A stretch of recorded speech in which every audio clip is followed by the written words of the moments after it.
What is up, everybody? Hope all is doing well. Welcome to the brand new KFL studios here just outside Washington, D.C. It is cold. The weathermen have no idea what they're doing, not a clue. And I'm sick and tired. Man, I'll tell you what, the only two people I know that is more wrong than weathermen is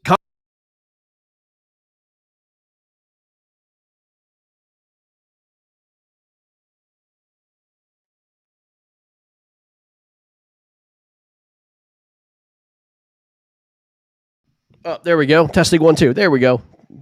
But anyway, I'll tell you, man, I'm so sick and tired of the weather. It's ridiculous.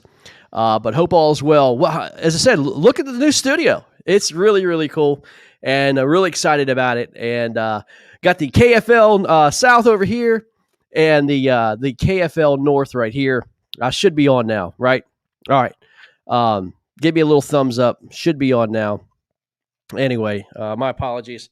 There's so many buttons on this microphone, and it's just unbelievable. But anyway, this broadcast, we're out of, again, talking about the KFL, man. It's getting ready to happen, and it's really, really exciting about, about these anglers, what they're doing right now. We're going to talk about what these anglers have done, what they're doing, kind of talk about the different teams, and it's going to be awesome, man. So thanks, guys. It looks good, man. Streaming's good. Lighting's good. And we got a new sponsor, Celsius Live Fit. Looking forward to that, man. I'll tell you what, if you listen, this is sugar-free stuff, man. If you guys want a good kick, go get you some Celsius. Get it at 7-Eleven. And they sent us a bunch of drinks and all that good stuff for the league. We're going to be sending them out some teams and letting them try it out, man. But they were good to us. So get you some Celsius. And this is a sparkling watermelon, my favorite. It's just good stuff. So get you guys some of that stuff.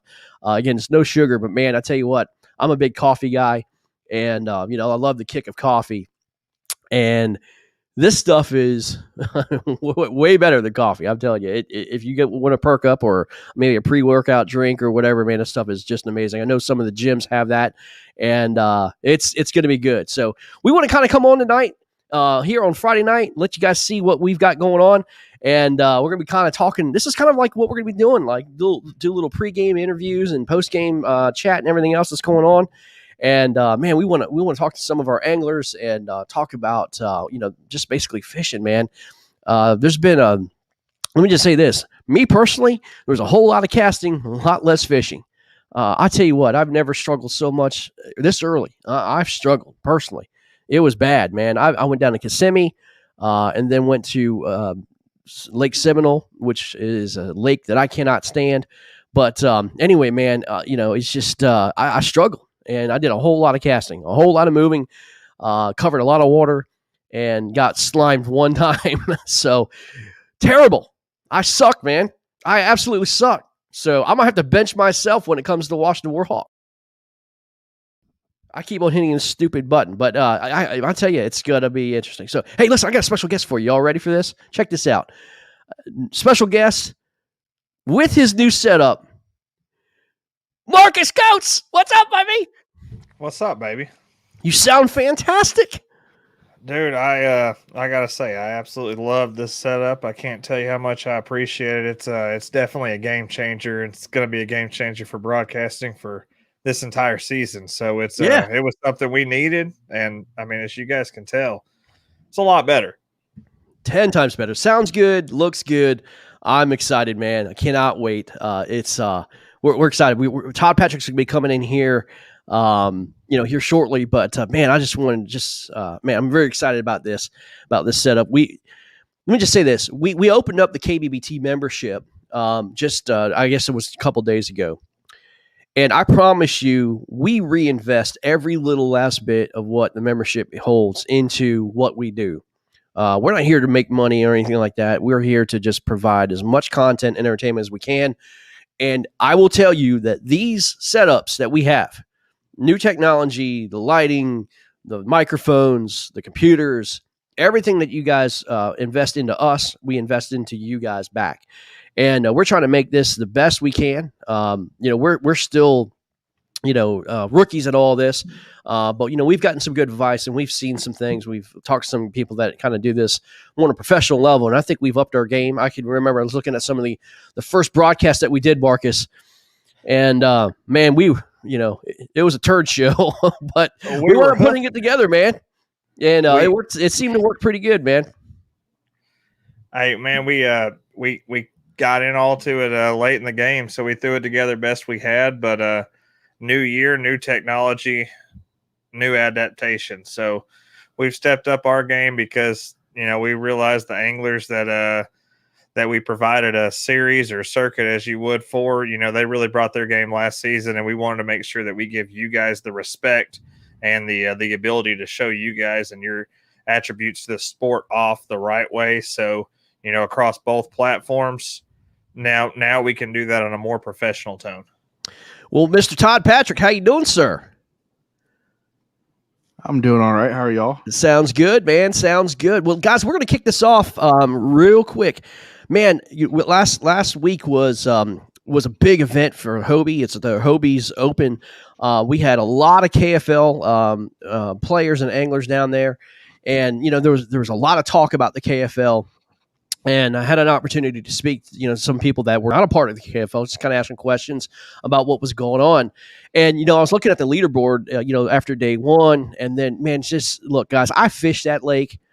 And I was down there for 3 days. And it was, I couldn't find a fish. And I found some stuff that you would not believe that there should be fish in, and they just weren't there, or they just weren't biting. There had to have been fish there. But what we saw at Seminole was an absolute throwdown. And we had two gentlemen over 200 inches, which my jaw hit the floor. It broke Hobie records, both over 200 inches, which was Joey Vagno. And I'll be honest with you, when I saw him throw up 98 inches on the board on Saturday, in the first hour, you're talking about just a gut ripper. Because not catching a fish in pre-fishing, going out there trying to just, duplicate a little bit about, just using your gut, went to a completely different area, on a whim. And then, got up with some anglers, and my buddy Adam was there, and, man, we were just trying to find fish. And Adam got to experience a little bit of the Nozar curse. I felt like an anchor out there. But just seeing that 98 inches on the board, man, right off the bat, man, I was like, you've got to be kidding. There's nobody that's going to come close to that. Well, I was wrong. That Nozar curse is a real thing. Y'all don't say it's a real Chickamauga. It's a real thing.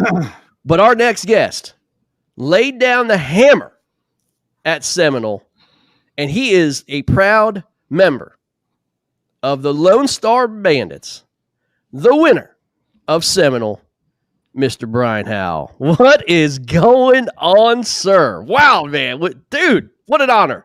Yeah, thanks for having me on. What an honor to have you on, man. I saw a little bit of what you did at, had your post-game interviews, and I'm sure you're like signing autographs and kissing babies and everything else, man.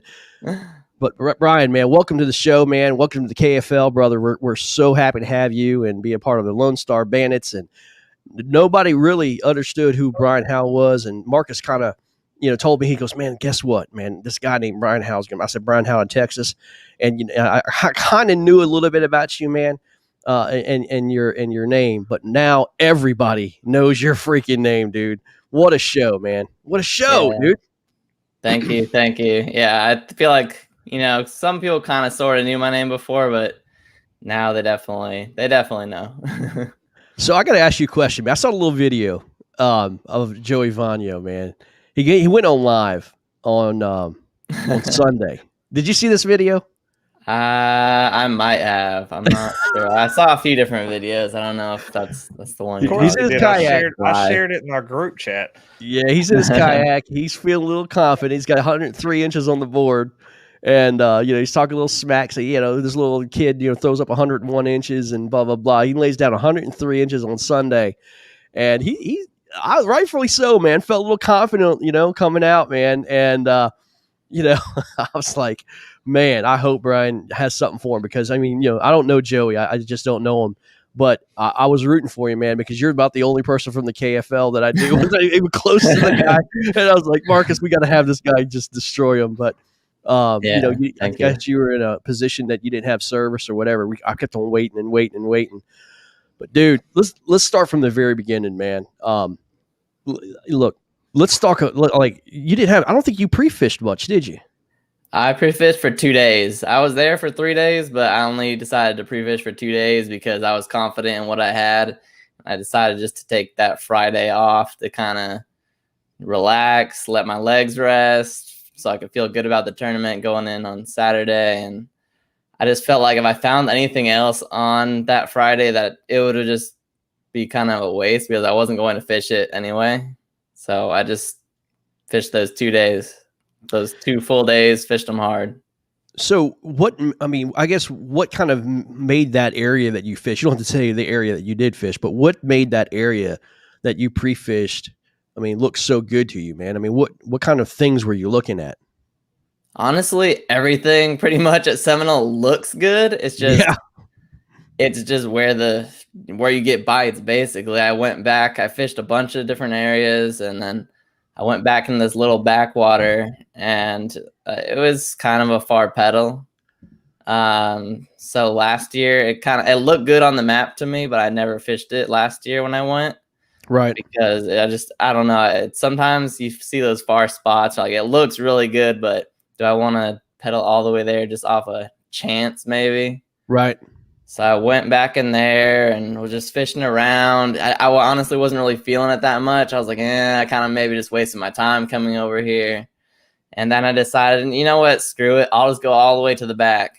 So I just kept going, working all the way to the back. Didn't have any bites, so I got all the way in the back. And then maybe like 5 minutes apart from each other, I had like a 18-incher that I put on the board and was like, okay, this is a good one. And then, 5 minutes after that, I had another one. I ate it basically at the boat. I was able to shake it off. It had to have been another one, 18 to 20, something like that. I was like, okay, well, this area has fish. Like, when you get 2 bites like that real close together, that there has to be more in there. So I was like, okay, I'm going to I thought all right, man, I need to get the hell out of here because there's a lot of fish back here. I pedal out, worked down the bank a little bit more, found another little area where I got, I think, maybe a 16-incher. I was like, okay, well, obviously there's some fish here and everything seems pretty quality. I think I have enough back here to bang out a limit, but I wasn't 100% sure on it. So I went to some other spot too and was able to get, I think, a 21-incher there. And I was like, okay, well, this is a good backup spot. So were you betting on the spawn or pre-spawn? Or is that the kind of, you're just, to me, I was betting on them moving up into the spawning areas. And I figured that they weren't going to be that far along yet, just based off last year and what was happening. And I was kind of monitoring the weather leading up to the event and everything. I was like, I don't think they're going to be, all the way up on beds or anything yet. So I kind of was betting on pre-spawn fish. And honestly, I'm not a good spawn fisherman. I can catch them, but if they're on the beds, there's some guys, they're just ridiculous sight fishermen. I don't really enjoy sight fishing all that much. I'd much rather fish pre-spawn fish or post-spawn fish. So I was really happy to see that there was nothing that I found, at least on beds. Right. Now, I am really curious. Did you see any other kayakers, especially going that far away from the ramp? Did you ever see any other kayakers during practice or competition? I don't think I saw any kayakers there in practice. I was kind of surprised about it. I was back there. I think I saw one boater. He was just throwing live shiners or something like that. And I was like, okay, well, there's one guy throwing shiners back here and no other kayaks in sight. Sometimes you find stuff like that in practice and you think, oh, there has to be people back here, tournament day. Maybe they're just going to practice here a different day or whatever, find this. But tournament day came around. I ended up finding a closer spot to launch at. And I think there was 2 guys fishing back there day one, and they maybe spent an hour back there. and then decided, I guess, just to pedal out to somewhere else. So I pretty much had it to myself almost the entire day on day one. And then day two came around and nobody launched there. There was nobody around for hours, maybe 3-4 hours. And then all of a sudden, I think 2 guys came in and started fishing around, and they're really respectful of, like, I had one really good spot. I'm like, if you don't mind if you don't want to hit this one little spot from this tree to where my truck is parked, like in between there, I would appreciate it. Cause I don't think they knew at that time that I was the person with the 101 from the first day, like I was in it trying to win the whole thing. So I was like, you just cannot do that. And they were nice about it. We're like, okay, yeah, sure. That's a great point, man. It's something that has been talked about. Actually, I talked to Adam Petrone about this. We were like, he was basically going to the ramp, and he's getting ready. He was in contention, at another event, and he would just walk around the ramp and say, "Okay, who's the one who's in the top 10?" You know what I mean? And, you have to announce yourself and say, "Look, man, don't be crowd me and everything else." But and I think that's what happened to Ryan Lambert on the second day of the TOC. Yeah.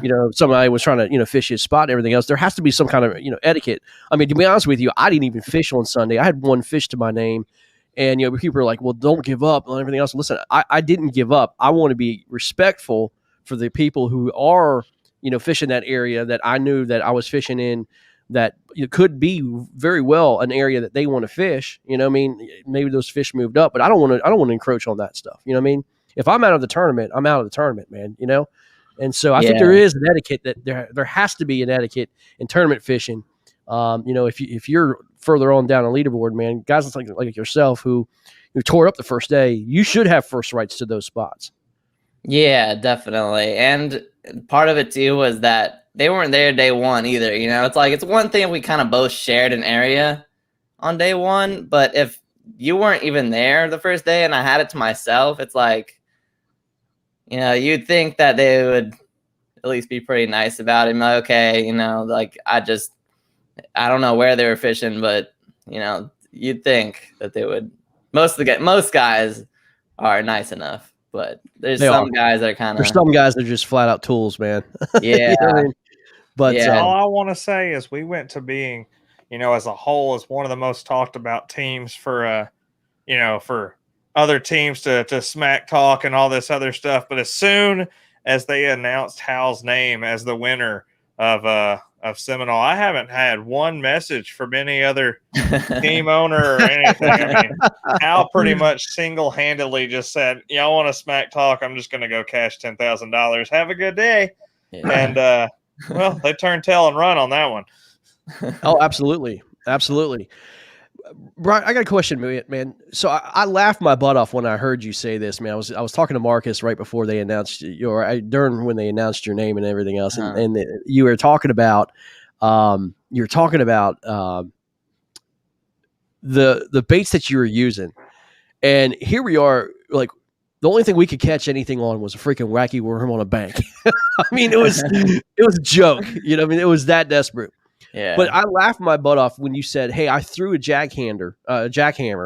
And then when they weren't biting a jackhammer, I threw a thunder cricket.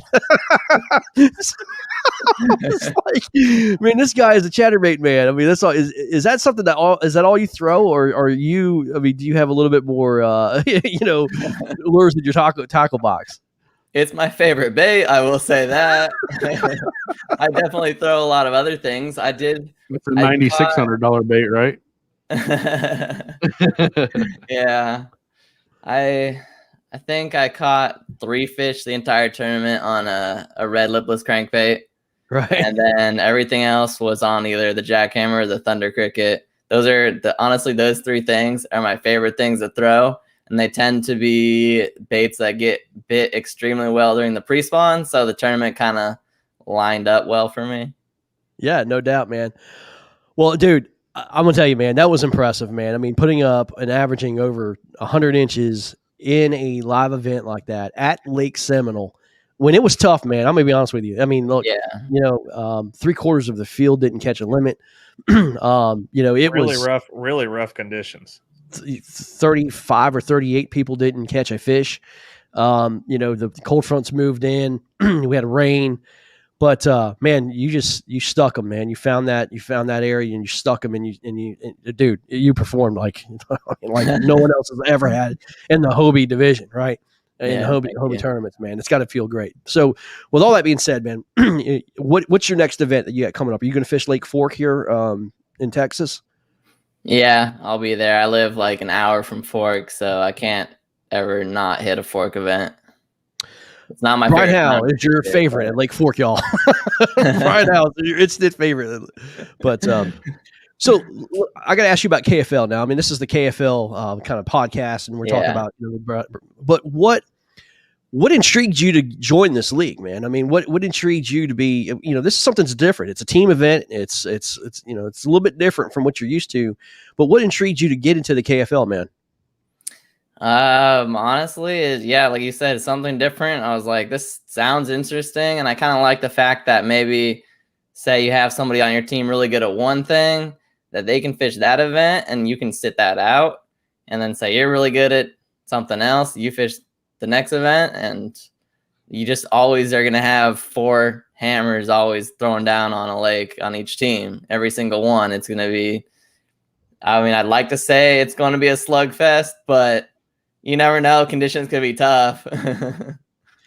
Well, I mean, I think I don't think it's gonna be a slugfest when you all take the Louisiana Hurricanes on. I think it's gonna be a blowout.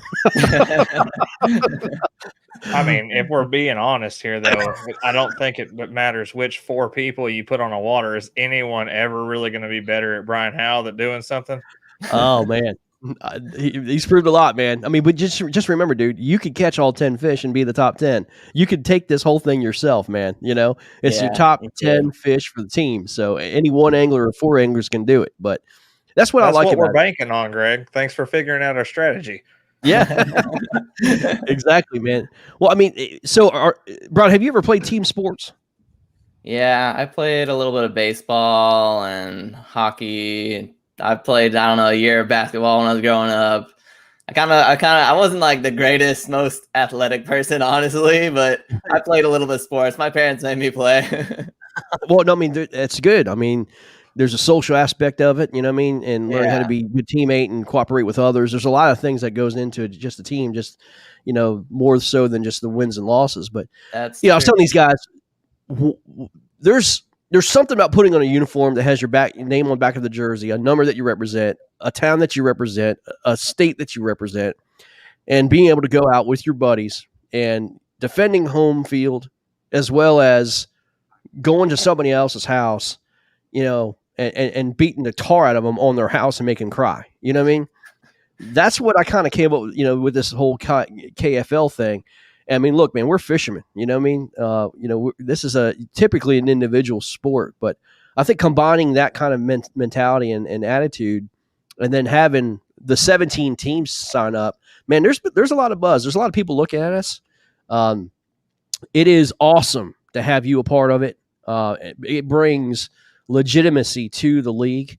Having a guy right off the bat go 205.75 inches or something like that, 205.5 inches. 205.5, I think. At Lake Seminole, taking the first win, breaking records, and be a part of the KFL, man. Dude, I am super proud of you. I'm happy that you're part of it, man. And that is something unbelievable. I'd like to ask you about. I mean, how does it feel as an angler, out there grinding just with the best of us? Like you said, we know you work.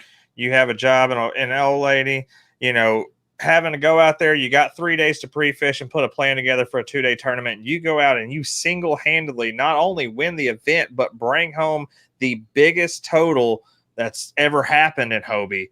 I mean, is it overwhelming? Is it exciting? How does it make you feel? I mean, it's unreal, honestly. Like, you can't even explain how it feels. It's one thing to, like, say, Hobie comes to Fork, and I do well at Fork, but to do it, to win out of state on a lake where I've only, been one other time for the last Hobie event, like, you can't even, it's just crazy to think that you can beat all those guys. Some of them are locals or whatever on their own water there even. Yeah. I have a question, man. So what are you in right now? Are you in a Hobie?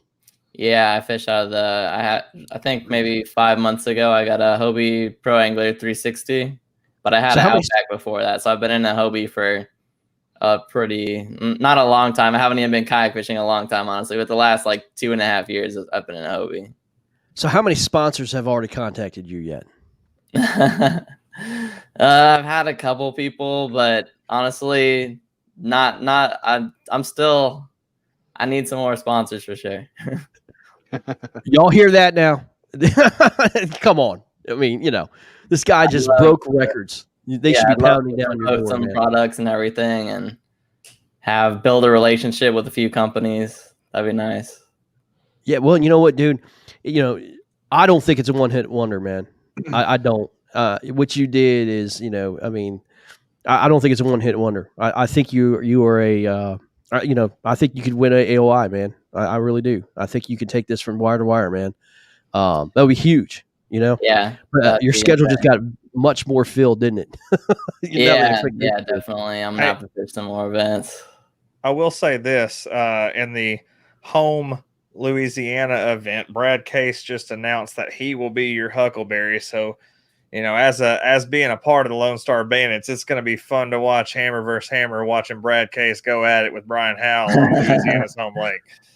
That's going to be a lot of fun. That's going to be. I mean, I can't wait. The broadcasting and everything else that's involved in that. So, Brian, what do you do for a living, man? I'm self-employed, so that kind of helps me where I can go fish out of state and stuff like that, all these tournaments, because you spend a lot of time on all this stuff. Yeah. Well, I mean, what industry are you in? I resell on eBay and a few other apps and stuff like that. So Entrepreneur 101, man. Yeah. That's what I've been doing my entire life since I was probably a preteen, selling stuff online, making money. So I'm gonna give you some advice. What you need to do is remake the Thunder Cricket, call it your own brand, and you'll sell the tar out of them. Yeah, make my own. Make your own, man. Exactly, man. Todd, go ahead, man. No, I wanted to ask him about the 23.5-inch fish. I mean, that was an absolute tank, and I just wondered, was that early in the morning, late? Do you remember that fish? I'm sure you probably do. And would you catch? Was that a Thunder Cricket or a jackhammer for you? Yeah, that was on the Thunder Cricket as well, and it was. I think I had maybe 3 hours left in the day. I was kind of just grinding along, thinking, man, I need a kicker, because I knew Joey had put up a big limit already for the day. So I just kept grinding, thinking, man, if I can just get a 20-incher, then I'll have a shot.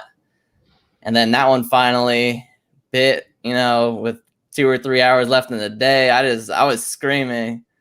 I just went nuts because once I got it in the net, and the thing is, it wrapped me up on a stump and took me into some thick hydrilla, and I just had to rip them out. I was just freaking out, hoping I could get it in the boat even. Oh, absolutely, man. That's crazy. So that's a good point, Brian. If Joey didn't post his fish, let's say if he sandbagged, would you have gone as hard? I definitely would have gone hard. I don't know if I would have. I don't know. It kind of messed with me at the same time as it helped me. It kind of got in my head. Early, I saw that he had the 103 super stupid early. I was like, how am I to compete with this? And my day was going not well in the morning either. So I was like, man, at that point I kind of felt like I was either fishing for second place, or I'm going to have to really fish hard and just hope for some big bites and break 100 again. Cause I think I needed 99.5 or something just to tie him. And I think I would have beat him with the tiebreaker, but I pretty much had to break 100 a second time. Yeah. Oh, no doubt. I mean, Marcus told me,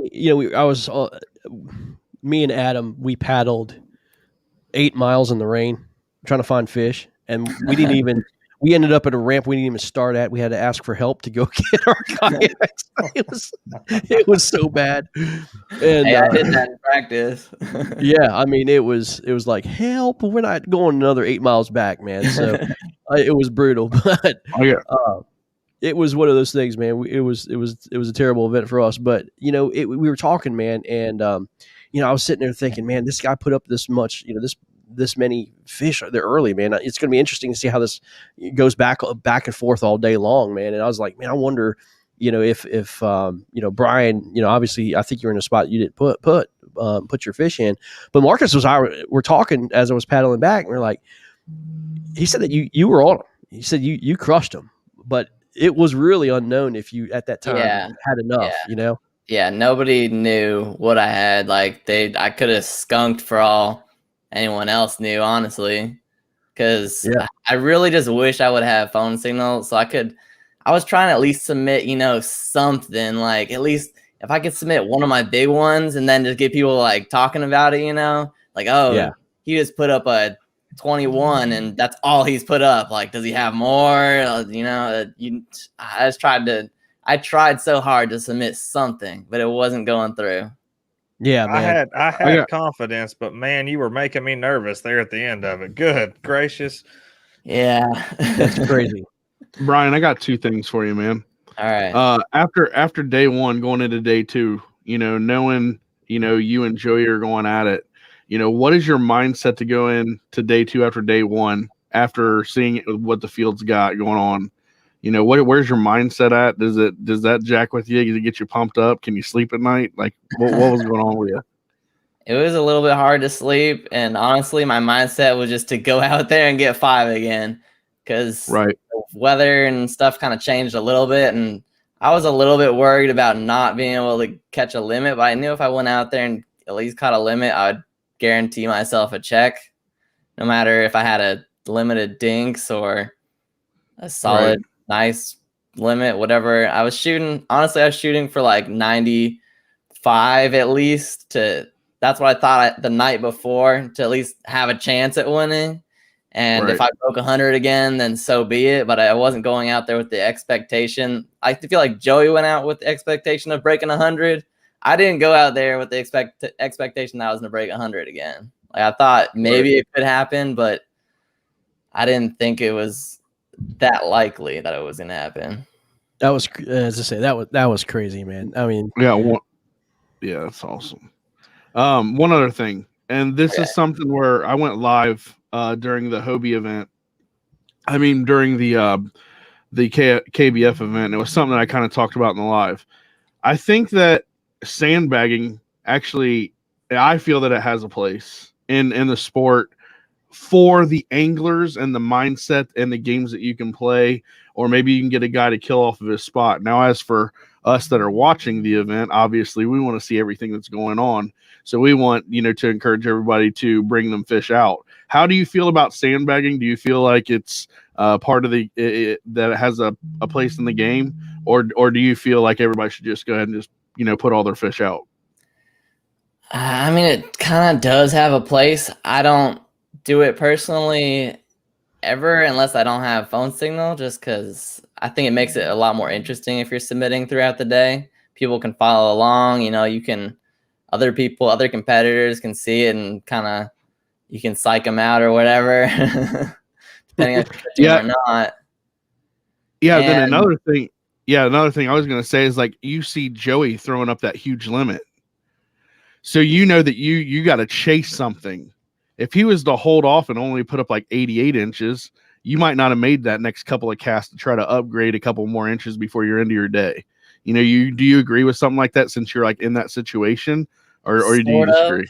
Yeah, sort of, but at the same time, you never know. I mean, someone can go from 88 to 100 in 30 minutes, depending on if they get on the right wolf pack of fish or something like that. That's kind of what happened to me on day 1. I mean, I had like maybe 89, 90, and then all of a sudden I ran into the right wolf pack, and I went from that to 99 in like an hour. So you never know. You can't ever play it safe. I've been in a tournament before where, and I was leading it all day long, and then last hour or last 2 hours, somebody all of a sudden starts smashing them, is moving up the leaderboard, and all of a sudden you're not winning anymore, and you're thinking in your head like, man, maybe I shouldn't have sat around and kind of like you think maybe you should have just fished as hard as you possibly could have all day. Now, like after that's happened to me once or twice, I just fish hard all day, no matter what, pretty much. Like if I'm way ahead, if I'm blowing everyone out, I'm not sitting there like, I can kind of lay off, unless it's a 2-day tournament where and that's where I think it comes into play. Yeah, that's where it comes into play. You can look at the leaderboard and kind of sense what you need to at least put yourself in a position to do well, to have a shot after day 2. Now, So your style of fishing seems to be more of the shallow water kind of flat flat fishing, grass fishing, things of that nature. I mean, I don't know. I mean, I'm just guessing, just basically on the baits that you typically throw. I mean, do you fish? Do you go offshore a lot, or do you fish deep, or are you just mostly that shallow water fisherman? I definitely fish offshore a bit, but I mean, I prefer to fish shallow. I prefer to fish around grass. Like if you put me around grass, I'm a happy man. It doesn't matter what type of grass, really. Mm-hmm. But I do fish brush piles and humps and whatnot out here in Texas, just in my fun fishing or whatever. I think last year I got a second place fishing offshore, but most of my good tournament finishes are fishing either probably a chatterbait mainly, right? But also I have a few fishing like crankbaits and Alabama rigs, stuff like that.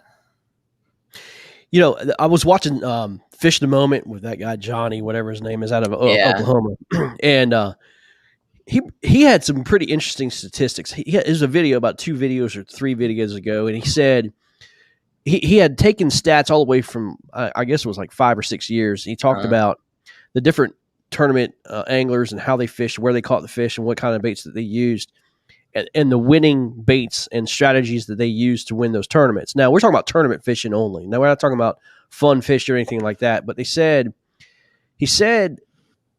basically the statistics came out that 51% of the anglers who won in that time period was shallow water. 49% was offshore.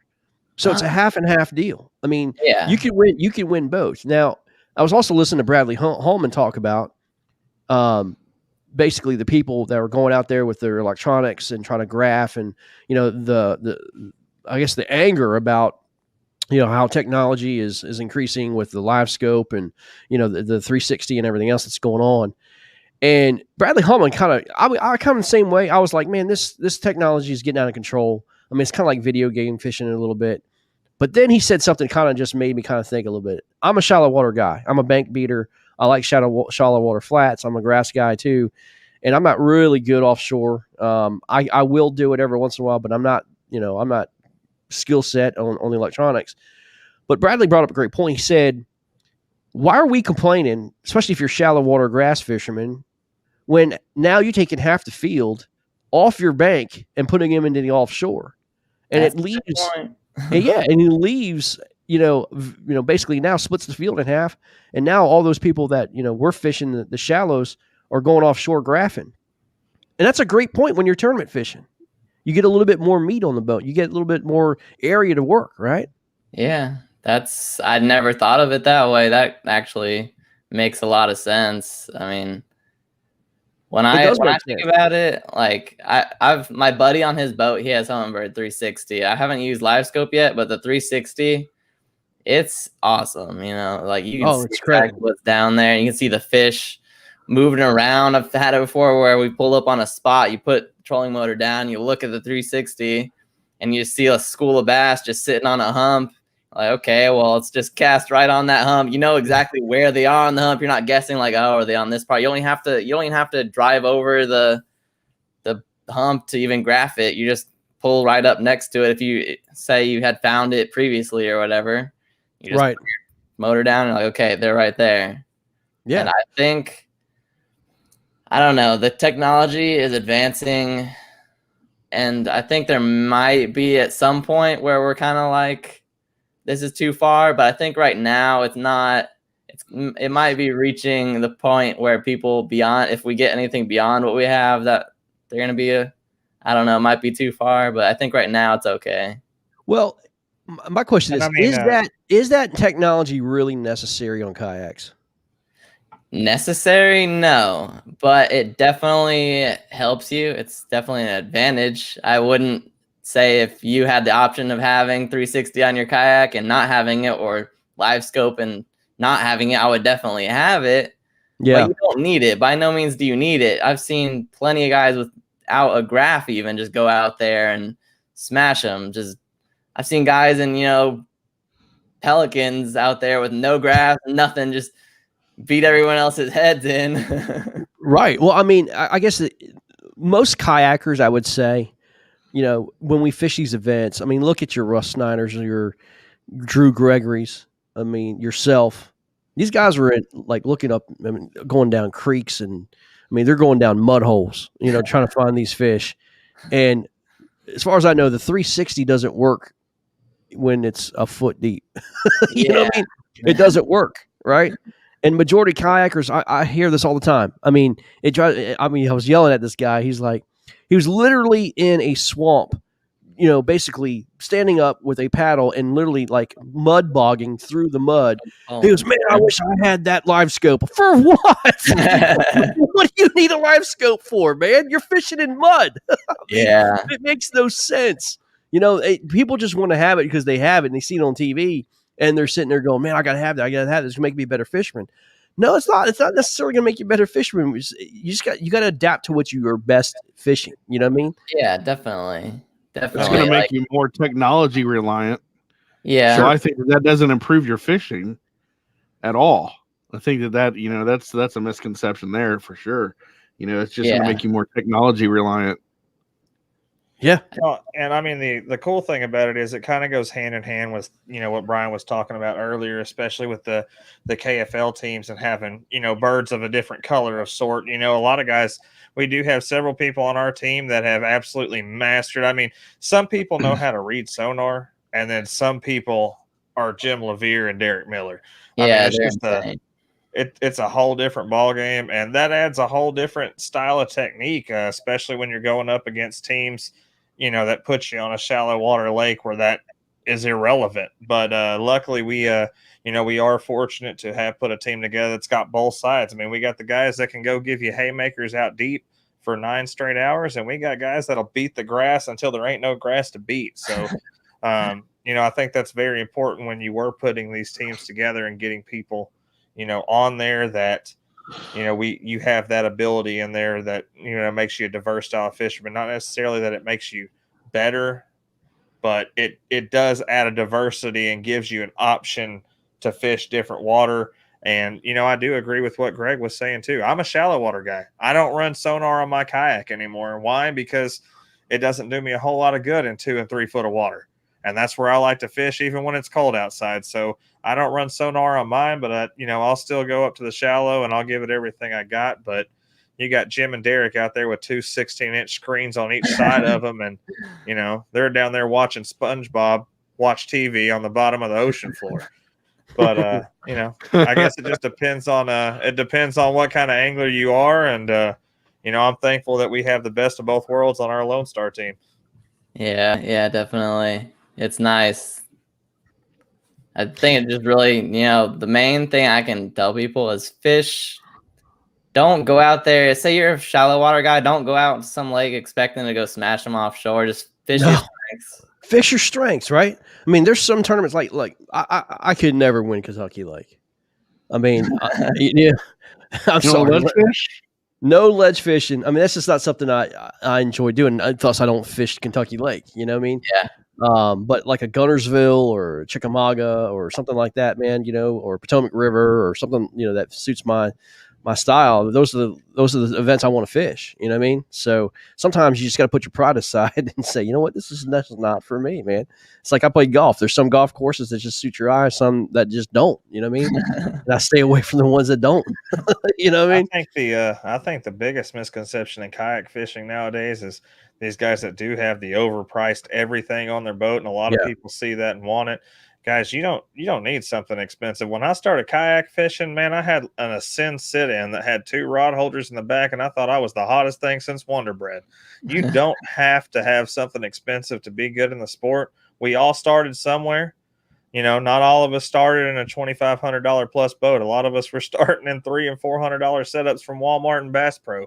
So for those of you that are just getting into the sport, just remember, there's still some of us out there that aren't running, high tech everything. I paddled for, years. I just upgraded to a motor this season because I injured my shoulder last season. So that was the only reason I did that. And I still try to go out and paddle as much as possible. But I just want to make that point across for those that may be watching that are on the borderline, whether they want to get in the sport or not.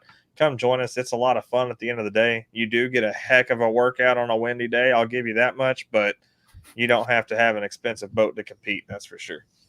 Yeah, good entry line would probably be like Crescent or whatever, and you can be super stealthy too. When you paddle, and that's part of the game too. Is the stealth? Being stealthy. Getting up on them fish. So yeah. What's your thoughts on motors, man? Hobie doesn't allow motors, which I don't use motors. I just have a Hobie, but I don't have a problem with motors. You know what I mean? I don't have a problem with that at all. I understand Hobie's point, that they're trying to sell pedal kayaks and not allow motors, but I'll be honest with you. Some of these guys out there, they needed motors. I saw guys in practice that were using their motors, the bow mount guys where they were using it the entire time in practice. And I was like, man, you were going to be struggling on tournament day. That's all I can say. Yeah. Personally, I like that there's options. We have options where we can go fish Hobie if we want to fish something strictly human powered, and we can go fish bass or KBF if we want to go and use a motor. It's nice to have options. We don't have to have every single series allow one thing or the other. I agree. You pick the ones you want to do. I mean, if you are that reliant on the motor, don't fish Hobie. But don't fish Hobie. You're going to be hurting. You're good with exactly. You're going to be hurting. Yep. Yeah, I agree with you, man. That's such a great point. It's like, there's so many different leagues and stuff out there right now, man. There's so many different ways to go fish. They want to, bitch and complain about different, not allowing this. You don't fish it. You don't have to fish it. Don't fish it, honestly. You know what I mean? Go do the one that suits the way you want to fish, the way you think the tournament should be ran, and you'll have a great time. Like you don't have to fish everything under the sun. That's so true, man. That's so true. Well, man, do you have any? You have any? You want to shout outs or give thanks to anybody? For what?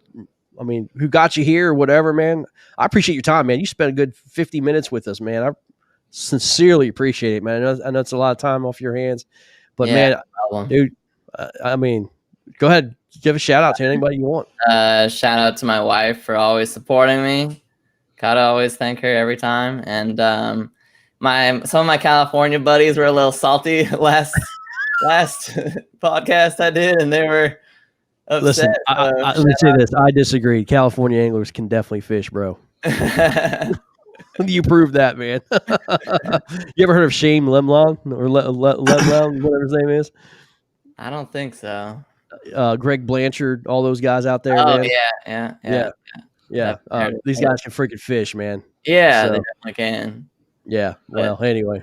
Got to give those guys all my friends like Ryan Sheng and Darren Manning and Dennis, like all those guys. I used to float tube with them, growing up in Southern California on a 200-acre lake. That's how I learned how to fish.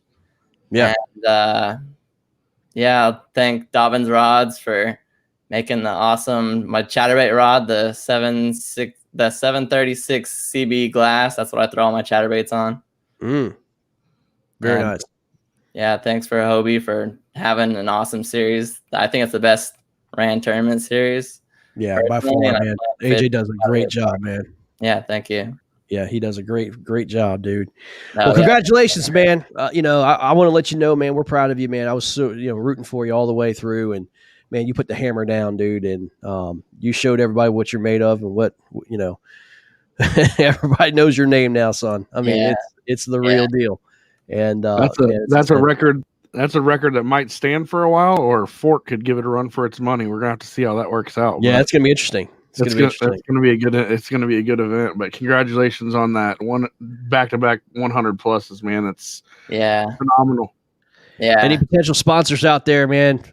Look him up. You're gonna know his name this year for sure. Now's the time to jump on board. He's cheap. Exactly. Jump on board in the beginning. That's right. Exactly, bro. Well, Brian, thank you so much, man. Congratulations, man. Looking forward to have you, and we'll be following you through the KFL, man. But the Lake Settled champion, Mr. Brian Howe. Take care, man. Have me on. Awesome, Brian. See you. Well, boys, that was a great thing. He allowed us to talk to him, man, at the last minute. We just kind of got him on, man. But that's the kind of talent we got in the KFL, guys. And man, that was a treat, man. That was unexpected. But we have another treat. Y'all ready for this? The member, my teammate, shut up, of the Washington Warhawks. Yeah, baby. Your one and only, the bearded one, Mr. Eric Sadiki. Yeah, brother. What's going on, man? What's up, man? How you doing? Man, well, you look like COVID just kicked your tail, son. Thanks. Yeah. I'll tell you what, I don't think I've ever seen him, not look good. That dude just survived a natural disaster, and he's over here getting ready to pose for a Calvin Klein episode. Eric, man, listen, dude, we missed you, man. We missed having you down there, man. Kissimmee. Yeah, man. I was a little salty the fact that you went to Greg's team. I'm not gonna lie. Well, I just didn't really have time to put everything together I need to with the other one, and Greg was just the first one to hit me up. So I felt like he swept you up right under my feet. Yeah.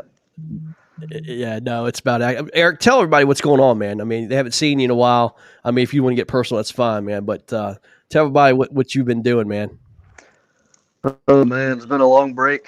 Dealt with some family stuff, and that took a lot out of me, a lot of time away, and then I had all the holidays and all that stuff, and then I got COVID, and I kicked my butt pretty good for about 3 weeks, and put me behind. Really, I was planning on getting a new kayak for the year and all that stuff, so I didn't really get around to doing that, and finally found a dealer that had some PAs in stock. Just start feeling better, so looks like I'll be able to get a new. That's a rarity. Once. Yeah, that's a rarity, bro. Yeah, man. I tell you, the great thing about this whole COVID thing is it got people kind of in the outdoors and revitalizing their love for the sport. But the bad thing about it is it got people revitalizing their love for the sport, and basically everything's sold out. I did go to Gander Mountain yesterday, and for the love of God, they finally, after about a year, had their stocks in and their shelves were full, and I didn't have a problem, not one single thing to go get, man. I mean, they even had jackhammers. It was incredible. So 1-800-Flowers. Exactly. But they had everything, and I was super excited to see that, man. But there's been a lot of supply issues, man. Yeah, a lot of supply issues, and I've had people telling me to sell that PA I've been using forever, every year, and I finally sell it, and then nobody's got a PA to sell me. Put the cart before the horse, man. Oh my God. Well, Eric, man, gotta watch out because you gotta. What boat are you getting in? What's that, Eric? What boat are you getting in? PA 14, 2021. Beauty. Kick up fins. Yep, kick up fins. That's what I wanted. I've used those a few times, and they're the deal, I think so. And I can fix. I've had everything go wrong on my old PA, so pretty much anything that goes wrong, it's all pretty much the same. So I feel confident. I could get through any tournament, fix whatever I need to that might go wrong or break. So it's a big deal for me. Everybody on here is surprised to see you, dude. I know, they're like, he's alive. He's alive. Oh, it's hilarious. Eric, so Dwayne Tapp, Jamie Broad. Did you follow Kissimmee? Kissimmee? Yeah, I did a little bit. Yeah.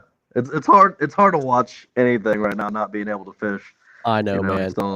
still coming off this crap and just, you know, behind. And I was gonna try to make Watts Bar, make that my first one, but I don't know if I'm gonna be able to get everything together in time. So it's looking more like Broken Bow will be my first Broken one. Bow. All right, so there you go, fellas. Breaking news: Broken Bow, Eric Siddiqui's maiden tournament for 2021. Man, Are you going to be at Bassmaster at Fort? Yeah, I think I'll probably go from Broken Bow down there. Stop by the house. why not? We'll cook dinner for you. Come on over. That sounds good. Yeah, I man. like crawfish. Hey, don't tease me with a good time. Just don't let Greg cook it. Oh yeah. So what did you think about, man, that Seminole tournament, man? I mean, that 205 inches winning. Oh yeah, Can you believe that, dude?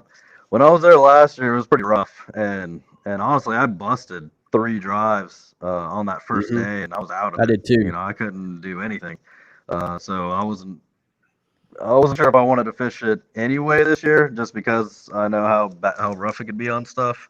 Right.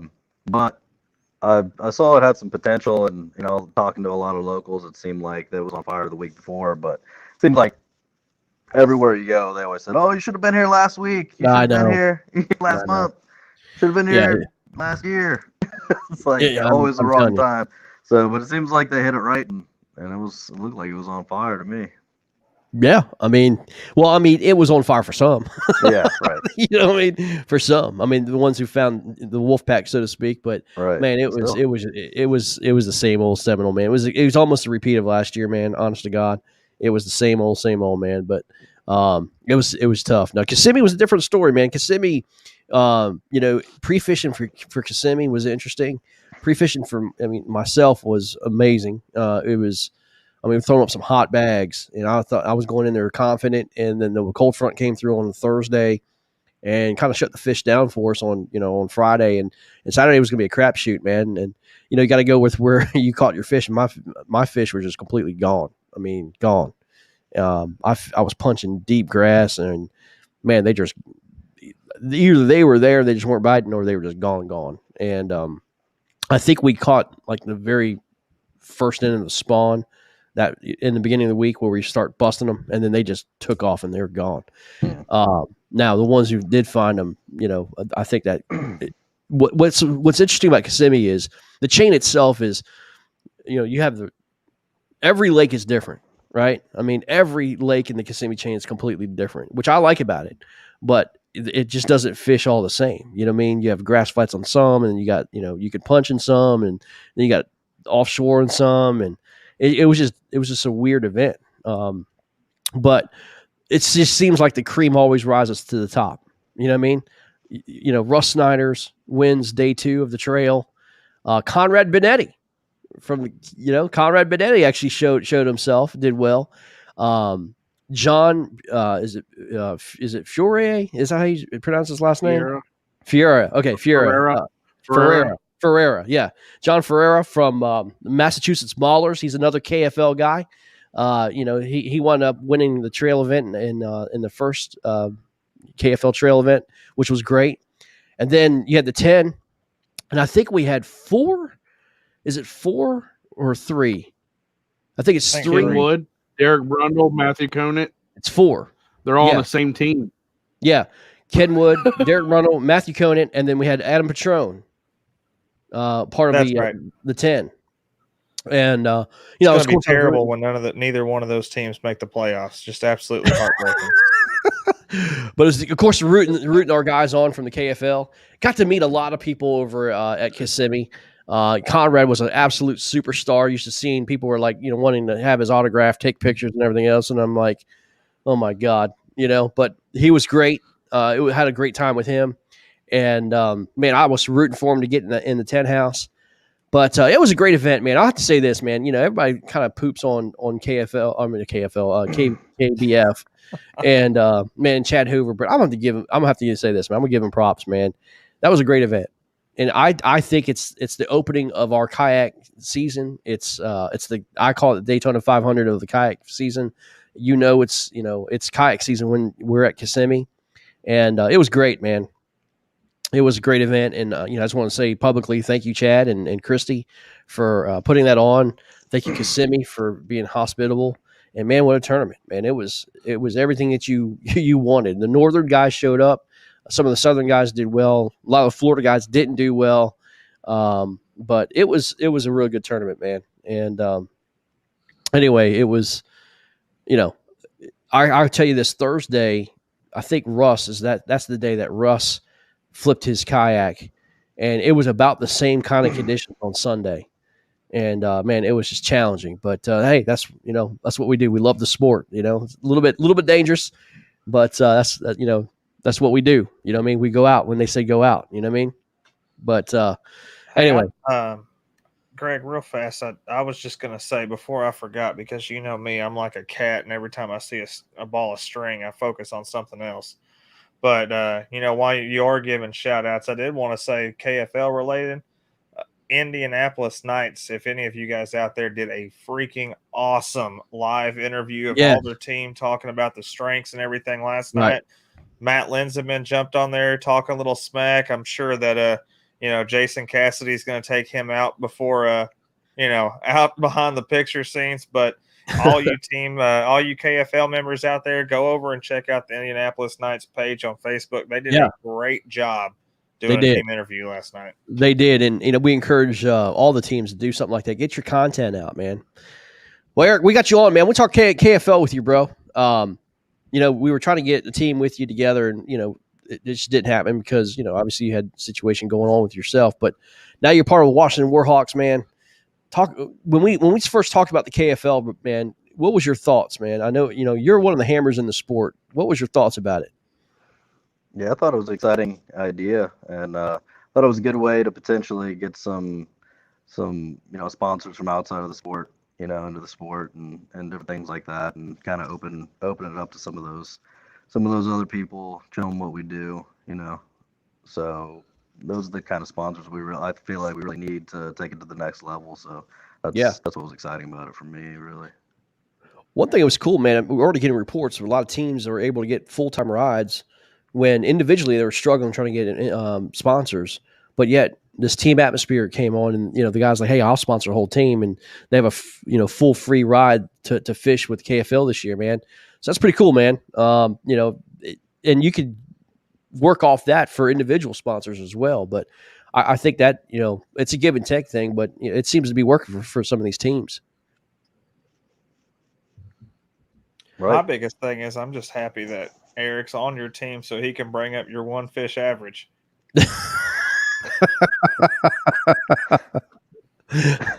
Listen, man, just like your Dallas Cowboys have tried to do for 30 years, try to buy a Super Bowl. That's what I'm trying to do myself.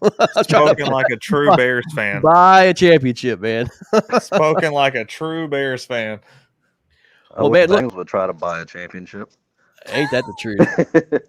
Eric, man, so let's talk about our schedule a little bit, man. The Washington Warhawks, man. We have Detroit coming to us on the Potomac River, and then I think we go to West Virginia, which is a different type fishing. It's more river fishing, and some guys are used to it, some guys are not. But they announced if they're going to do like the new or anything? Did they announce what they're doing? Yeah, it's going to be the new river. It's a great river, man. And then we go to Norfolk, which, again, my boy Robert Brown and all those guys, and James Quinn and Jesse Wade and all those guys, we're having a preseason game here in March 5th. If you can make that, Eric, that'd be great. 6th. Or March 6th, yeah, that would be great. We're going to be fishing a world-renowned place called Sandy Reservoir. That's going to be incredible. It's the same weekend as Broken Bow. Oh, it is? Okay. And then we go to St. Clair. And that's listen, Mama didn't raise no double. That's why I didn't raise no double. So, Eric, let's talk about that event, my friend. You are going to be there, no doubt. Right. I was excited about that, too, because I didn't have a St. Clair event on the schedule. I know KBF has one, and usually it's smallmouth on beds, which is a blast. But I've done it every year, and I do well. I've won it before, and I've wanted to fish Sam Reaver for a long time, and that's the same weekend. So I figured I'd just go give that a shot. Heck yeah. Instead, try something a little different. So I was excited, that you had that on the schedule. So Absolutely, it'll man. be a fun tournament. So talk about Michigan. Talk about Michigan fishing in general during that time. It's going to be like July, August. I mean, you guys have fished that time frame. What's it like, man? I mean, most people are like, "Oh yeah, it's the spawn." I think usually happens in June. Is that right? In that time. Right. So this is going to be a little bit after the spawn. What's it like, man? Well, they move out, spread out, and pull out onto those, deeper rock piles and things like that. So that Michigan team is going to be tough to beat. I can tell you that because those guys spend a lot of time out there and they know what they're doing. But I think it'll be fun, and I think it'll be we'll have a good shot at taking it down. All I want to know, are we going to see a video of Eric Siddiqui having two smallmouth that are both over 18 inches on at the same time, one in each hand in KFL? We could do that. He did it. Todd was filming. He did it with me. Yeah, that was insane. Yeah, that was fun. That's what I'm talking about. Though. That's when they're on beds. It's like that. You could do that because you could just see them. You just drop down on them, and a lot of times I want to follow it up, and you could just grab another rod and throw it down and hook that one too. You can't do it during the tournament, but it's fun fishing. So those who don't know, I mean, smallmouth fishing, man, they're stupid, right? Smallmouth will eat anything at any time. Largemouth. Talk about the difference between bed fishing for smallmouth and bed fishing for largemouth. Well, largemouth, smallmouth will all bed in one area. You'll have 100 beds in a 50 square foot area or whatever. And largemouth spread out a lot more. They don't like anything else around them. You gotta search for those beds a little harder. One of the best bed for fishermen that I know is Cody Milton. So I've learned a fair amount from him. He's really good at it. Sometimes you pull up. I mean, a smallmouth. You can't find a smallmouth on a bed. You drop on them. Anything near their bed, pretty much, they're gonna chomp. They're gonna eat it. Yeah. Yeah. Largemouth. Sometimes you'll get them to eat right away. Other times you got to work on them for a couple hours, and maybe even then not get them. So they're a lot different. But I mean, the weird thing about those smallmouth is, no matter how much they're pressured, they still will eat anything that drops in their bed. They look like some of them. You can tell they've been caught 50 times, and they'll eat anything around their bed until they die, until they've got no energy left. It's crazy. Right. I've never seen anything like it. So let me ask you, we've had this conversation privately, but those of you who are still watching us, thank you, by the way. Russ Snyder's, again, just continues to dominate. And, he has a kayak, he has fishing rods, he has everything that we have, okay? I mean, he has the same equipment, goes to the same, ramps and everything else. What in the world?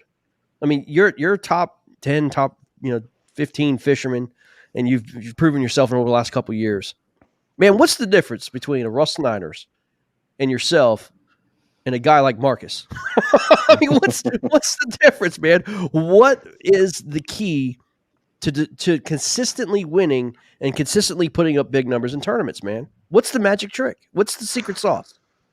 Man, I'll say with Russ, he works really hard and he's really good. He knows what he's doing and he doesn't waste any time. He puts a lot of work in studying and he's always thinking about it, and he doesn't take any time off, when he's practicing for a tournament and during the tournament. He's really efficient. He doesn't waste any time during his tournament day. He's really good with all that. And, when you're an amazing fisherman on top of, putting that kind of work in, yeah, you see what happens. So I like to have my fun too, while I fish my tournaments and stuff. So I'm not quite that good at, managing my time and stuff. I'm not super serious with it. I just like to have a good time. I love fishing. I love spending time around the guys. And right. And it's more than just fishing, right? It's camaraderie. It's part of it. So it's one of the things that I love about it. It keeps me coming, keeps me wanting to be there at every tournament. So, everybody's got their own different approaches. Some things, some things work better than other things.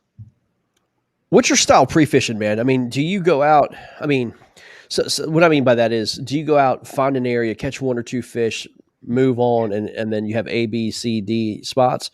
Or, I mean, do you like to catch more than just one or two fish? Or, I mean, how do you go about your pre-fishing style?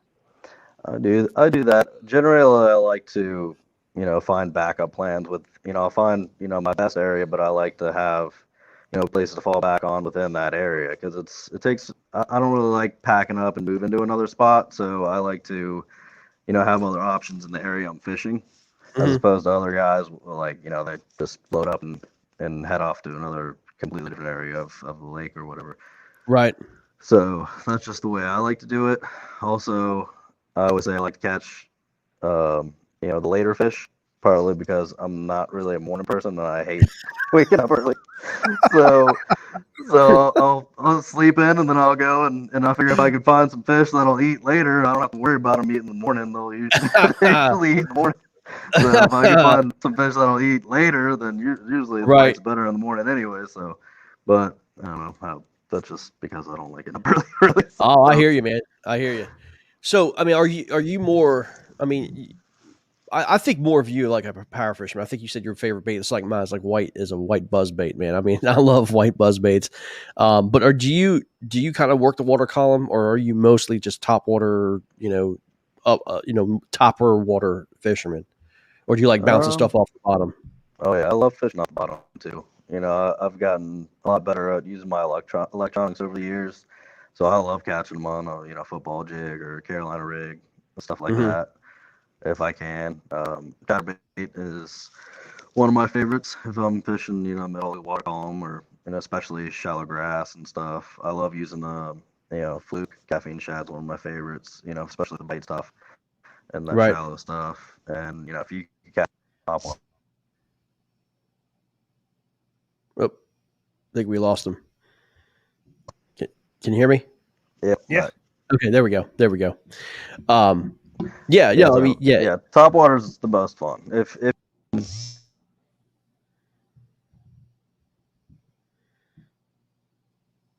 we're losing him. All right. Well, yeah, there he goes. Well, hey, there you go, man. He goes on talking about the fluke there, Marcus. Hey, look, man, most universal bait in the world, in my opinion. So yeah, that's that. Yeah. Marcus, do you want to give your little secrets about fluke fishing, man? What you like to do when you're fluke fishing? Man, my biggest thing when I'm fluke fishing is it's figuring out the style the bass want that bait. So every body of water you can think of has some form of shad that you can match to a certain color, but those bass don't necessarily eat in the same direction. Those shad always do something different, especially depending on time of year. So, sometimes it could take dead sticking it with a real long pause with no weight.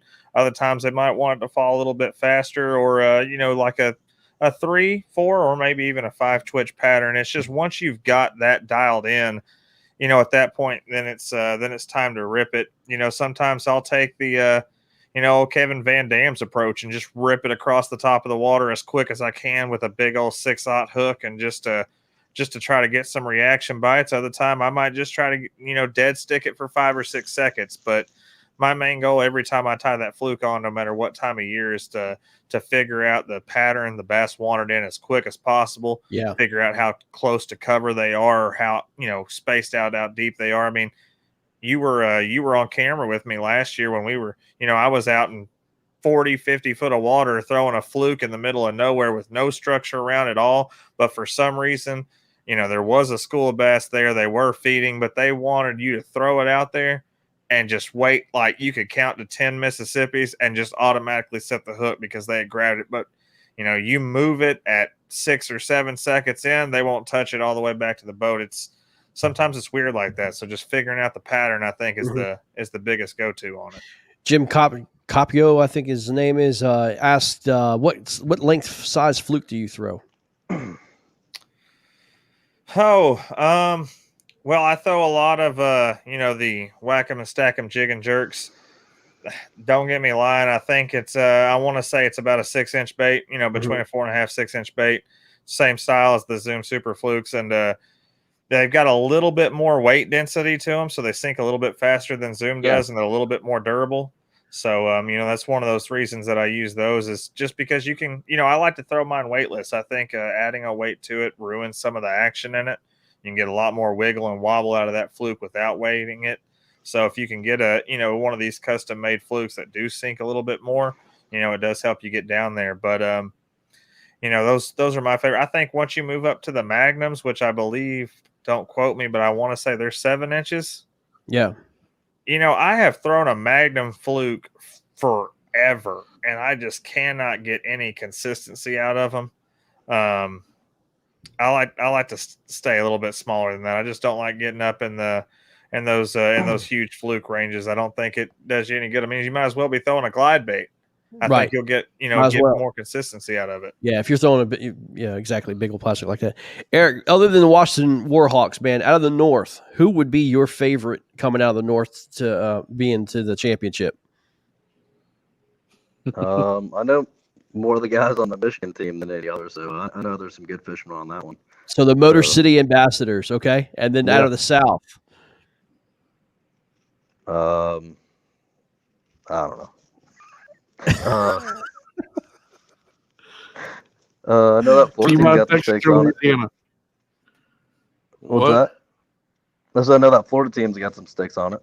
Florida, okay, all right. So there you go, Michigan versus Florida. That would be a different, Detroit versus Florida Copperheads. That would not be a bad matchup by any means, man, for sure. So Conrad Benetti's about to be your best friend now. You said that, Eric. Yeah. Well, anyway. Eric, they were asking Marcus like what kind of flukes and stuff he throws. I've watched you fish fluke, and it's amazing to watch because I'd be right next to you throwing the same stuff. I ain't gonna bite all day, and you freaking get 100 inches. Like, what do you do with how do you throw your flukes? What do you like to throw, and what sizes? For me, I mean, like Mark said. Not big on the bigger ones. You know, one exception might be if you're down in Florida or something, I might throw a bigger fluke. But other than that, I throw the 4-inch caffeine shad more than anything. And I just feel like it's because they sell the 5-inch ones everywhere and they just don't see the 4s much, and it matches, you know, a lot of the stuff they're usually eating. So, and one trick with that thing is, you know, if I'm working it, I could catch a lot of fish, but if I want to catch a bigger fish, I'll just kill it and let it sink. And that seems like every big fish I've caught on it has been when I just kill it, let it sink, and then I start, you know, reeling again, and it's on. That seems like every big one I've ever caught. That's what it was. Yeah, for sure. So it just takes some patience to fish, almost fishing it, you know, like a Cinco, and then, you know, swimming it here and there, just moving to different areas, and then just killing it. Lisa Washington asked real quick, guys, who decides where the championship is? The championship's going to be decided a couple weeks in advance once we know who's in the wild card. We'll have an idea of basically the teams that will be possibly in the championship. We're going to be determine a lake that's in between the two teams for the championship. So we want to make sure that the travel is decent and you know it's fair for both teams. That's how we're going to determine it. So it's a TBD location, but we want to make sure that, you know, if you have, let's say if you have Indianapolis versus Louisiana, we're not going to have a championship in Florida. You know what I mean? That doesn't make any sense. They might want a championship in Florida, correct? Yeah, I mean, you never know, but you know, we want to make sure that we have. Lisa just said Pickwick if that's the situation, and that sounds pretty daggone good. Yeah, I mean that doesn't sound bad at all. I mean, I would actually. You can keep me off of Pickwick. I think there's enough Pickwick tournaments this year. Yeah, there is tons of Pickwick tournaments, but I mean, I love it. You won a Hobie event at Pickwick, right? Is that? No, I came in third in a KBF, and I did pretty well in another one. I don't remember. I don't think Hobie's ever been on Pickwick. Okay. But yeah, I learned how to fish, you know, bass fish on Pickwick. So, and the thing is, I always fished on the north side by the Pickwick Dam, and I never thought we'd have a tournament out of Counts because it's such a small. I don't know, I guess you call it a city. There's nothing there, Well, really. there you go, Lisa. There you go, Lisa. So if when Washington Warhawks go to the championship and we take on Southeast Texas, we're going to have our championship at Pickwick. Erica, I hope you're carrying your backpack into the season, buddy. By the way, I am. But speaking of Florida, I mean, this is kind of inside baseball stuff, but I did talk to Kissimmee, and they are interested actually in sponsoring the league and sponsoring the KFL as a whole. And I got some information on them, and we actually are talking to them about actually holding up in that area where it might not be the Kissimmee chain, it might be the lakes in that area, the Super Bowl, so to speak, for KFL. But again, it's going to be based on where the teams are, and quite frankly,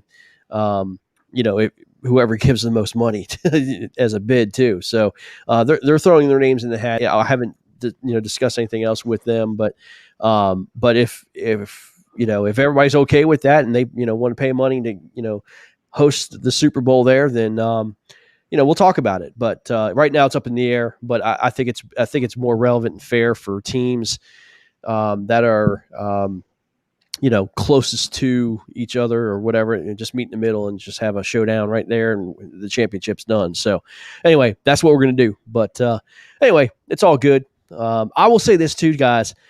Once we started having the teams, and again, this is inside baseball stuff. Once we started having the teams, and we started announcing and doing things like this and getting the content out as much as we can, and people are starting to see who's on, the KFL. I mean, sponsors are starting to reach out a little bit to us, and we're talking some numbers and talking some things for them. We are going to be doing some ad reads and some commercials and all that stuff, and they can do either sponsorships or some commercials with us or some ad reads in our podcasts and all sorts of stuff, guys. We plan on doing pregame, postgame. We're working with a studio out in Michigan. We're going to be doing live recorded games and edited content and creating the fishing show of the KFL. That's going to be either on a Wednesday or Tuesday or Wednesday night. We kind of thought long and hard about that. We're going to be sending the teams out the cameras for your kayaks, and then you'll be recording the content, sending it in. We'll edit it up and then get the show on that week. So a lot's going on. I mean, there's a lot to do, and if you already have GoPros, great. That would be great to know because again, we can save some mailing and some postage. But anyway, we're going to talk about that another meeting with the owners about what we're going to be doing. But things are coming together nicely, man. I'm super happy of the way things are coming together. I'm super proud of these anglers and talking to them and starting to get. I mean, really excited about this upcoming season. I know the live events have started. I've fished in every live event we've had so far. I am going to Watts Bar next week. I'm looking forward to that. And I'm there. Listen, I am there to support, kayak fishing. And people's like, well, all you want to do is talk about KBBT and KFL. Man, look, that's not true. I'm there personally to support this sport. We're trying to uplift this sport. Rising tide lifts all boats. And, I want to make sure that people understand that I personally am there to support Hobie and KBF. And I'll be trying to make some bass events as well because I'm a fisherman first, guys.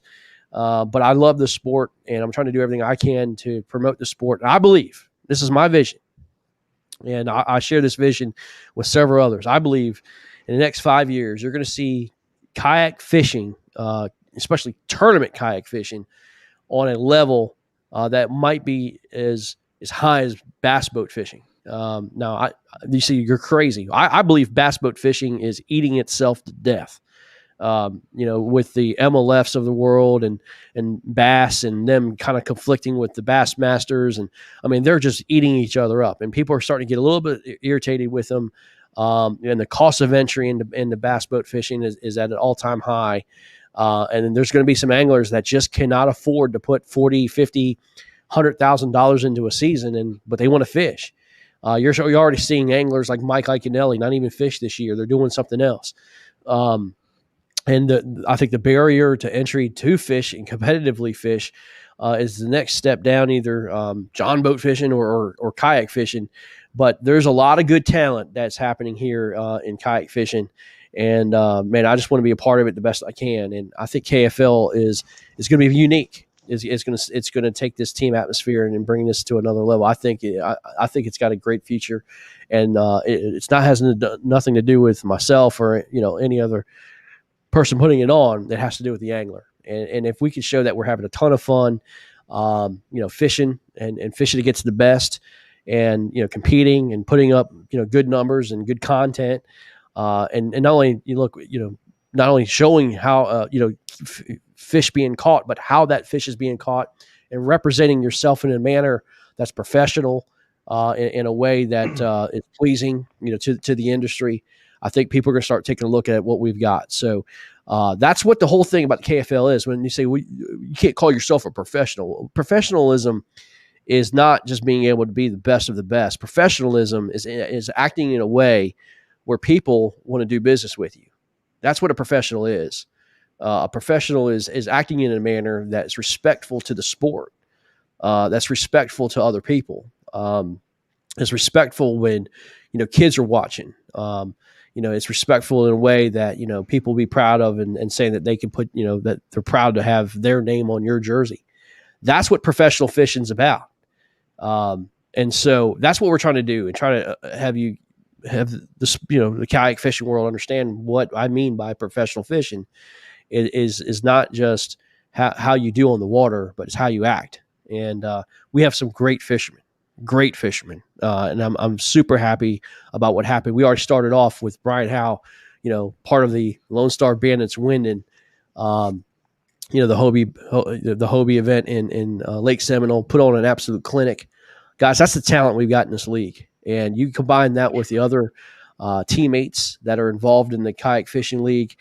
Man, you got hammers versus hammers on the same body of water, just, laying hammer down, and let's see who comes out on top, man. That's what this thing is about. I'm excited, guys. National champions, anglers of the year. It's crazy. I mean, we have a great lineup of anglers throughout this whole entire thing. And it makes it hard to pick what teams you really have your eye on to take this thing. You got the team out of Massachusetts they had 3 guys in the KBF DZ the 10 house this year. Crazy. Ken Wood, Matthew Conant, and yep. and Derek Brundle. You got Mike Elsey, over there on the Indianapolis Knights. I mean, the team out of Louisiana is stacked. Guys like Jason Willis, Jamie Broad, and Dwayne Taff, and my God, I mean, these teams are straight stacked, and it's going to be absolutely fun year, and I'm ready for it to start. Yeah, and I mean, not to mention but I mean, all the sponsors that are coming around for these teams. I mean, not even to mention Flying H Welding with ours, but you got Celsius Water with the Washington Warhawks that came around. Wacom Stafford County Tourism just signed up with us. Yeah, and I mean, Wacom and Stackham Baits joined up with Arkansas.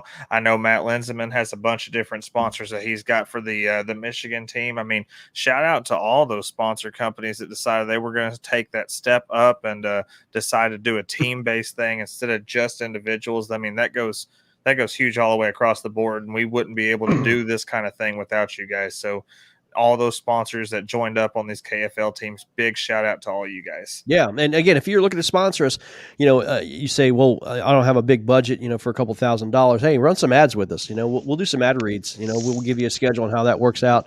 At least get your names out and, be a part of us. We be happy to do that. Well, guys, I think we're going to wrap it up here. It's 10 o'clock. That's a 2-hour show. Actually, it's an hour and a half show. I was just about to show you this giant I caught at Kentucky Lake. Let me see. Jackhammer. Jackhammer, dude. Jackhammer. What are you talking about? That was straight thunder cricket. Les fishing. I bet that was on a fluke, don't lie. Wow. Daniel Perry dropping bombs, dude. No, that was a Ned rig. Oh my God. Oh my God. Anyway, did you see that? Did you see that comment? Yeah, that was my mom that just came in. She's seen it too. I saw that. Great timing there, Daniel. Oh my god. Anyway, this is a lot of fun, guys. Well, again, I want to show off the new studio, man. Got a little action going on, and lighting and everything else. It was just, it's great, and got the old logos back here for the KFL. And my daughter, thank you, my daughter Sarah, for helping me put this together. She was like very meticulous about how this is going to work, and I appreciate her and her hard work. It was a couple hours, to be honest with you, trying to put this together. So, guys, that's it, man. Till the next time, I guess we'll. I need to get a green screen behind me and have ocean waves, so it doesn't look like I'm in a van. I don't know. I'm digging the van look for you. I mean, all you're missing is a couple Tootsie Rolls. We'll be good to go. Yeah, I hear you. I'm loaded with freight still. They weren't open, so I get to wait until Monday. I'm down here in Atlanta, Griffin, Georgia. So, Eric, it's good to see you, brother. Thanks for hopping guys. on, man. It's good to have you on, man, and let people know that you're alive, bro. Right. Yeah. I've been kind of bummed out knowing that I wasn't going to be able to fish all this stuff. I was really hoping Kissimmee was going to be the first one, and that's such a good opportunity to potentially start off the year the right way with win a bunch of money and all that stuff. So I was pretty bummed to miss that one and stuff. So I'm ready to get going. Get everything together. So I'll actually, be in a new kayak for the first time in 5 years. So that'd be cool. Heck yeah. Hey, Todd, Mick Wood said free fishing gear on the side of that van. What's that mean? Free fishing gear on the side of that van. Oh yeah, you got to write it on there, dude. Yeah, you definitely got to write it on there. You got to write free fishing gear inside. Oh yeah, try to get people alerted. Try to get people in there. Me and Stormy tagged that van one night with some Dakota Lithium stickers. Yeah, I got Dakota all over this thing. So. You gotta put free lithium batteries inside. Hey, if anybody wants to wrap this van, as I'll be driving to a lot of these games, getting drone footage and doing some live coverage for KFL, we got to wrap. You guys can wrap this bad dude. How much you charging them to wrap it there, Todd? They can wrap it for free, and then we'll talk. Dude, I'll pay you double cheeseburger and spray paint one phrase on it. Double cheeseburger and chocolate shake goes a long way in my book. So I'll pay you $100. Just let me spray paint a phrase on it. I've got a logo that for Marcus that I'll give you. I'll pay you $200 for it. So, well, guys, Jason Cassidy said Eric he'll see you at Oklahoma, and I think Jason, you're going to be at Watts too, man. So I'll see you there, buddy. Come see me, man. I'll be probably in the middle of the river trying to figure out how to catch fish. I don't know. You know what I mean? We'll also be getting ready to cross-platform this bad dude. Guys, are we right around a month, Marcus? And KBBT is kicking off this last chance qualifier. Yep. For the KBBT National Championship. So you guys got to look out for that. Yep. Myself and Mr. Siddiqui are in that, trying to get last chance qualified for that NC. We already had, I'll say this for KBBT real quick. We already had Greg's in too. I'm in here too. Yeah, there's two people that I know they're not being able to fish the national championship. So the backup spots are already, going to be used. So okay, so we did have one more drop out. We did today. Actually, two more. Two more besides the first one. Yes. Yeah. Okay. Well, then I'll have those filled here. I think that we can get a roll down spot. We do. We have roll down spots. Yep. We do. So anyway, that's coming up, guys. The winner of that is going to win $10,000. $10,000. $10,000 to the winner. That's more than what Hobie paid out for the winner at Seminole. Yeah, they had 175 plus. We're going to have 64. So you got double the odds to go home with a $10K. Yep, that's right. And you fish your own waters until the Elite Eight. So, guys, that's it for tonight. Thank you guys for supporting us. And listen, do us a favor. Go and invite your friends to this page. Wherever you're watching, either a KBBT page or a KFL page, go over and subscribe on YouTube. We broadcast on YouTube as well. You can use your comments there as well, but please do so, man. Like us and follow us on YouTube. It's KBBT on YouTube. We're gonna have a KFL YouTube page as well. But anyway, do that for us. Spread the love. Go follow us on Instagram, all that good stuff. We're trying to just, again, get as much content out as we can. Guys, peace. Thanks, guys. Appreciate it. What's Later, that guys. next big tournament? Watts Watts Bar. Yep. See ya. See ya.